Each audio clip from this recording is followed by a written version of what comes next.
Hello student, প্রশান্ত academy চ্যানেলে তোমাদের স্বাগত জানাই। আজকে আমি আলোচনা করব উচ্চ মাধ্যমিক সাজেশন ভিডিও 2025 শিক্ষাবিজ্ঞান অর্থাৎ এডুকেশনের এমসিকিউ প্রশ্ন পার্ট 1। আমি যে প্রশ্নগুলো সিলেক্ট করেছি তোমাদের পরীক্ষা আসার মতো, তাই কোনো রকম স্ক্রিপ্ট ছাড়া ভিডিওটি পূর্ণরূপে দেখো।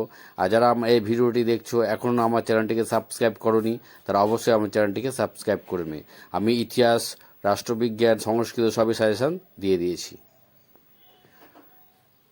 গাগনি মতে শিখরের শেষ স্তরটি কি? সি বৃদ্ধির সংজ্ঞা দিয়েছেন কোন মনোবিদ? শিখরের একটি গুরুত্বপূর্ণ মনস্তাত্ত্বিক উপাদান হল মনোযোগের একটি বাহ্যিক নির্ধারক কি? দ্য নেচার অফ ইন্টেলিজেন্স বইটির রচয়িতাকে? আর্ট টাইপস অনুবর্তন নামকরণ করেছেন কে? প্রাচীন অনুবর্তনটি কি? প্রশান্ত একাডেমি যা যা সাজেস্ট করে সেগুলো পরীক্ষায় হুবহু কোশ্চেন আসে, তা আগে প্রমাণ দিয়েছে বিভিন্ন অ্যানালাইসিস ভিডিওর মাধ্যমে। গেস্টাল্ট এর মূল ভিত্তি কি? অন্তর্দৃষ্টিমূলক শিখন কি?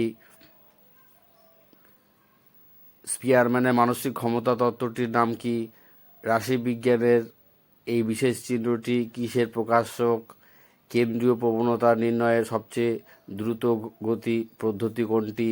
4, 6, 9, 7, 5, 12 এস করে মধ্যমটি কি? পরিসংখ্যানে বহুভুজের এক ধরনের কি? 30 থেকে 39-এর মধ্যবিন্দু কত? স্বাধীন ভারতের প্রথম শিক্ষা কমিশন কোনটি? রাধাকৃষ্ণন কমিশন ভারতীয় সদস্যদের ছিলেন কতজন? আমার এই ভিডিওগুলো হুবহু পরীক্ষায় আসবে। কোশ্চেনগুলো তোমরা অবশ্যই নোট ডাউন করে রাখো এবং ক্রমান্বয়ে আমার ভিডিওগুলো দেখতে থাকো। আমি ধারাবাহিকভাবে ভিডিওগুলো উপস্থাপন করব।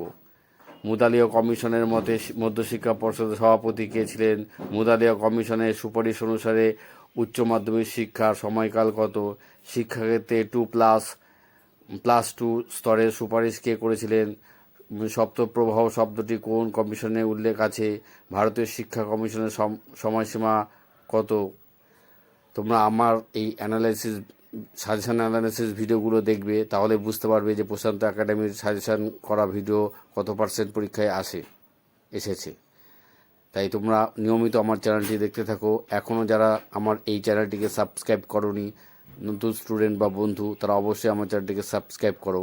এখানে তোমাদের উচ্চ মাধ্যমিক বিএ ক্লাসের বিভিন্ন গুরুত্বপূর্ণ সাজেস্টিভ ভিডিও উপস্থাপিত হয়। আর আমার সাজেশন মানে অনবদ্য, যা পরীক্ষায় আসে। তাই এখনও পর্যন্ত যারা প্রশান্ত একাডেমি চ্যানেল সাবস্ক্রাইব করোনি, অবশ্যই চ্যানেলটিকে সাবস্ক্রাইব করো আর নিয়মিত দেখতে থাকো ধারাবাহিকভাবে।